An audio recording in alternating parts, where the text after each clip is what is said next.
राधे राधे जी। श्री कृष्ण। कहते हैं सूर्य को ऐसे जल चढ़ाने से मनुष्य की आयु कम होती है, चाहे सही विधि। दोस्तों, एक बार नारद जी भगवान श्री कृष्ण के पास आते हैं और उसे पूछने लगते हैं, हे प्रभु, सूर्य को जल देने का क्या औचित्य है? सूर्य को जल क्यों दिया जाता है? सूर्य को जल देने के क्या फायदे हैं तथा सूर्य को जल देने की सर्वोत्तम विधि कौन सी है?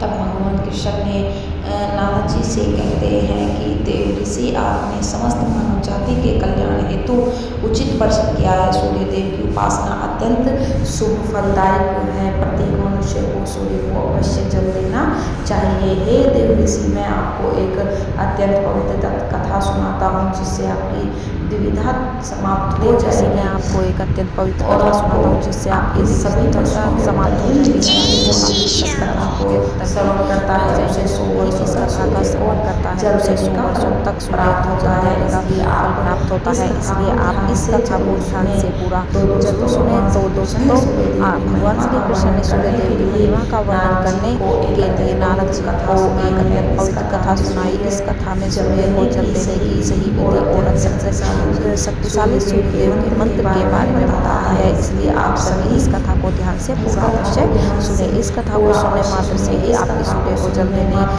का फल प्राप्त होता है। तो चलिए शुरू करते हैं इस पवित्र कथा को। भगवान श्री कृष्ण कहते हैं, ऋषि का प्राचीन काल की बात है। मध्य देश में एक अत्यंत प्राचीन शोभा विमान नगरी थी। उस नगरी में एक ब्राह्मण अपनी पत्नी मायावती के साथ निवास करता था। मनोहर शास्त्र ज्ञान के प्रागत का, किंतु उसने अपने ज्ञान का कभी सदुपयोग नहीं किया। उसने उसके ज्ञान का उपयोग केवल धन कमाने के लिए किया। मनोहर ने अपने जीवन में कभी दान धर्म नहीं किया, कभी सूर्यदेव को अर्घ्य नहीं दिया। वह अत्यंत स्वार्थी और स्वभाव का धर्म नहीं किया, कभी सूर्यदेव को अर्घ्य नहीं दिया। वह अत्यंत स्वार्थी और दंभी स्वभाव का था। फिर एक दिन वह वन से जा रहा था तो एक विषैले सर्प के काटने के कारण मनोहर की मृत्यु जा रहा था तो एक विषैले सर्प के काटने के कारण मनोहर की मृत्यु हो गई। मृत्यु के बाद राज ने मनोहर लेकर गए।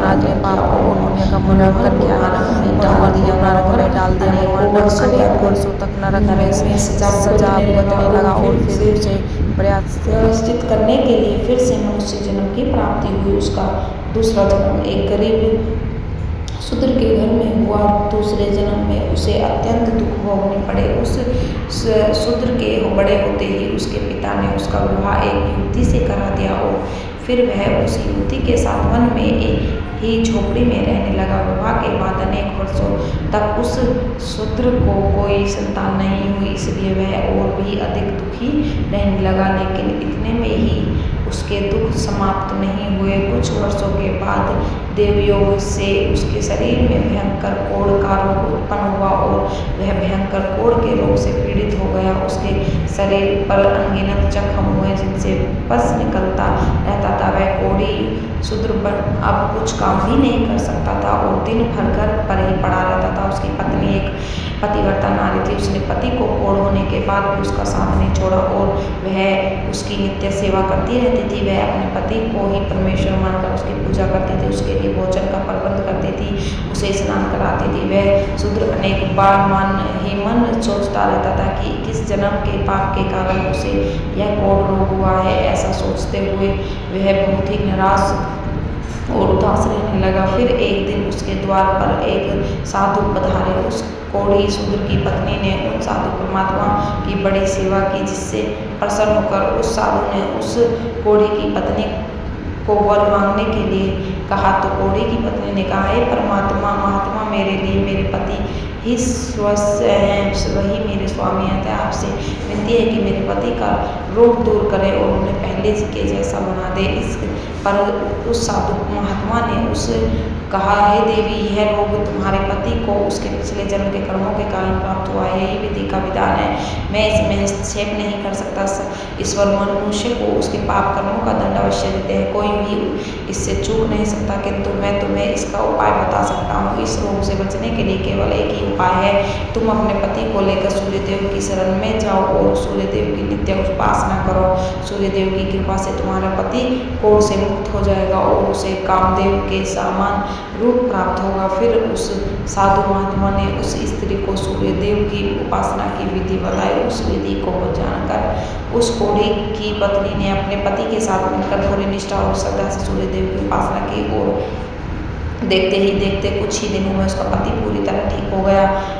वह कोढ़ के रोग से पूरी तरह से मुक्त हो गया और सूर्यदेव की कृपा से उसे सुंदर रूप, बलवान शरीर तथा धन संपत्ति की प्राप्ति हुई और वह कोढ़ी सुंदर बहुत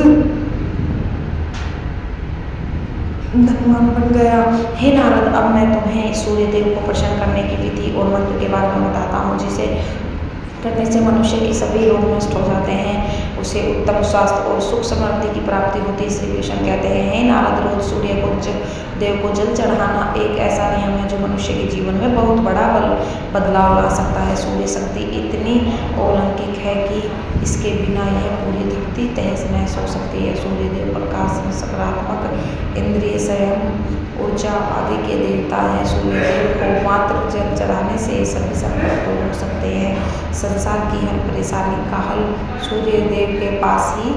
सूर्य देवता की उपासना करने से आत्मा की शुद्धि होती है और मनोबल बढ़ता है। सूर्यदेव के समय सूर्य की किरणों का वातावरण पवित्र और सकारात्मक बन जाता है। यदि प्रतिदिन सुबह स्नान करके सूर्यदेव भगवान को मंत्रों का उच्चारण करते हुए जल चढ़ाते हैं तो इसके फायदे होंगे। कुंडली में अन्य ग्रहों की तरह की सूर्य की शुभ या अशुभ स्थिति में होने से जीवन पर भी इसका शुभ या अशुभ प्रभाव पड़ता है। कुंडली में सूर्य यदि शुभ स्थिति में होता है तो हमें यमराज समाज में भरपूर मान सम्मान यश और प्रसिद्धि मिलती है। वही कुंडली में यदि सूर्य अशुभ स्थिति में होता है तो इसका विपरीत परिणाम मिलते हैं। इसलिए कुंडली में यदि सूर्य की स्थिति मजबूत करनी है तो ज्योतिष शास्त्रों में एक ऐसी चीज़ों के बारे में बताया है जिन्हें पानी में डालकर सूर्यदेव को अर्घ देने से शुभ परिणाम प्राप्त होते हैं। किंतु मित्रों, कई मनुष्य सूर्य को जल देते समय बहुत सी गलतियां कर बैठते हैं। सूर्य को जल देते समय महत्वपूर्ण नियमों का पालन नहीं करते हैं। गलत तरीके से अर्घ देकर सूर्यदेव का अपमान नहीं करना चाहिए, अन्यथा मनुष्य को कई कष्टों का सामना करना पड़ सकता है। साथ ही केवल सूर्य को जल देने से फल की प्राप्ति नहीं होती है। सूर्य को जल देते समय विधि का पालन करते हुए सूर्य देव के मंत्र का जाप करना भी आवश्यक हुआ है, तभी सूर्य को जल देने का फल मनुष्य को प्राप्त होता है। शास्त्रों के अनुसार सूर्यदेव अप्रसन्न होने पर मनुष्य का बुद्धि को नष्ट कर जाता है, उसे चारों ओर से अपमान का सामना करना पड़ता है।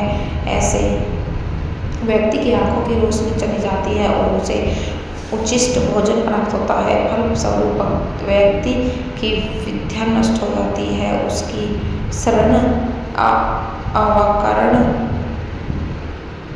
ही वाद विवाद होने लगता है। सूर्य देवता रूठ जाने पर व्यक्ति पर गलत इल्जाम लगते हैं और उसके हाथ से अनजाने में कई अपराध हो जाते हैं। इसलिए व्यक्ति को अनिष्ट कार्य करके सूर्य देव को रुष्ट नहीं करना चाहिए। सबसे पहले मैं तुम्हें सूर्य को अर्घ देने का अर्थ बताता हूँ। सूर्य को अर्घ देने से तात्पर्य यह है कि सूर्य देवता को भक्ति से जल अर्पण करना। यह जल दोनों हाथों की ओर जल बनाकर या तांबे के पात्र में ही शुद्ध जल बनकर उसे सूर्य देवता को समर्पित करें। लेकिन ध्यान रहे कि यदि हाथों की ओर जल बनाकर सूर्य देव को अर्घ देते रहे तो कि तर्जनी और अंगूठे को एक दूसरे से जोड़कर ना रखे, यानी कि एक दूसरे का स्पर्श न होने के दे। दोनों हाथों के अंगूठों को फैलाकर रखे। यदि हम तर्जनी और अंगूठे को जोड़कर रखते हैं तो यह साक्षात मुद्रा बन जाती है और इस मुद्रा में सूर्य को अर्घ देना अशुभ माना जाता है। यदि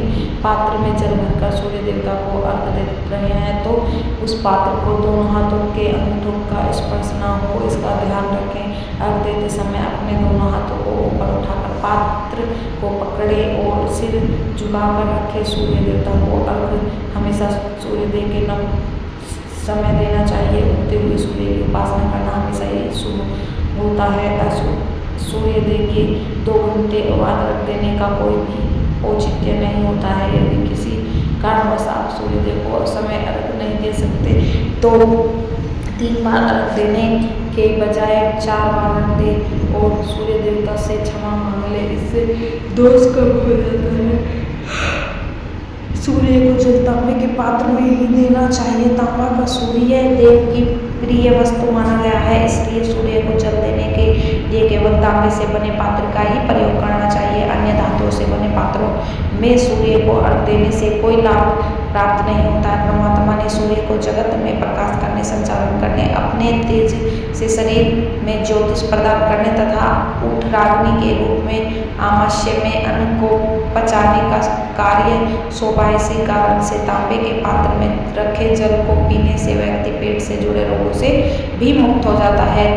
तब के बाद पात्र में गंगा जल या पवित्र नदियों का जल भरें। यदि ऐसा संभव नहीं है तो शुद्ध जल का प्रयोग करें। मात्र जल से कभी भी अर्घ नहीं देना चाहिए। जल के पात्र में जल के साथ मुख्य रूप से कोई भी लाल फूल, लाल चंदन और अक्षत जरूर डालें। आप चाहे तो इस जल में थोड़ा सा घी, शहद, दूध या गुड़ इत्यादि भी मिला सकते हैं। सूर्यदेव को अर्घ देने का सही समय तब होता है जब सूर्य लालिमा लिए हो, अर्थात जब प्रातः काल में सूर्य लाल रंग का दिखाई दे तो उस समय अर्घ देना सर्वश्रेष्ठ फल देता है। यदि किसी मनुष्य ने सूर्य को अर्घ देने का संकल्प किया है तो यह संकल्प कभी नहीं छोड़ना चाहिए। जितने दिनों का भी संकल्प लिया हो उतने दिन सूर्य को अर्घ अवश्य देना चाहिए। यदि संकल्प को पूरा नहीं कर इसके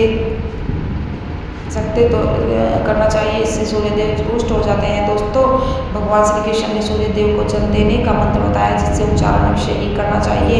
वह मंत्र इस प्रकार है: ओम खगोलकाय नमः। इसके अलावा ओम घृण्य सूर्यदेव नमः इस मंत्र का भी जाप कर सकते हैं। इस मंत्र का उच्चारण करके सूर्य को जल देने से दरिद्रता का अंत होता है और व्यक्ति को सुख समृद्धि की प्राप्ति होती है। श्री कृष्ण कहते हैं, हे वत्स, सूर्यदेव की महिमा अपरंपार है और प्रतिदिन ही हमें उनका आभार मानना चाहिए, परंतु मुख्य रूप से रविवार का दिन सूर्य देवता का दिन माना जाता है। इसलिए कुंडली से सूर्य दोष को दूर करने के लिए रविवार के दिन विशेष रूप से सूर्य देवता का उपासना रखना चाहिए और सूर्य से समृद्ध वस्तुओं का दान करना चाहिए। सूर्यदेव से समृद्ध वस्तु है तांबा, गेहूं, गुड़, चंदन तथा पीले रंग के वस्त्र आदि। इन वस्तुओं को रविवार के दिन दान करने से व्यक्ति के सभी दुखों का अंत होता है। यदि व्यक्ति बीमार है अथवा घर में सूतक है या अन्य कोई समस्या है जिसके कारण वह सूर्यदेव को अर्घ नहीं दे पा रहा है तो इसके लिए शास्त्रों में मानसा पूजा का प्रावधान किया गया है, अर्थात अपने मन में ही सूर्यदेव को अर्घ दे सकते हैं। सूर्योदय पूर्व दिशा में से होता है और यदि किसी कारणवश सूर्य देवता दिखाई नहीं देते रहे हैं तो उनका मन ही मन स्मरण करके पूर्व दिशा की ओर मुख करके उन्हें अर्घ दे सकते हैं, लेकिन कभी भी सूर्य को अर्घ देने का संकल्प न छोड़े। तो दोस्तों, इस प्रकार से भगवान श्री कृष्ण ने सूर्य को अर्घ देने की विधि, सूर्यदेव को अर्घ देने का मंत्र बताया है। मैं आशा करती हूँ कि यह कथा एवं जानकारी आपको अच्छी लगी होगी और यदि इस चैनल पर नए हैं तो चैनल को सब्सक्राइब करना ना भूलें। साथ ही वीडियो को लाइक एवं शेयर जरूर कर देना और कमेंट बॉक्स में जय सूर्य देवता और जय श्री कृष्ण जरूर लिख देना। धन्यवाद। राधे राधे जी। जय श्री श्याम। जय बाबा। जय Laddu Gopal. Thank you watching for video.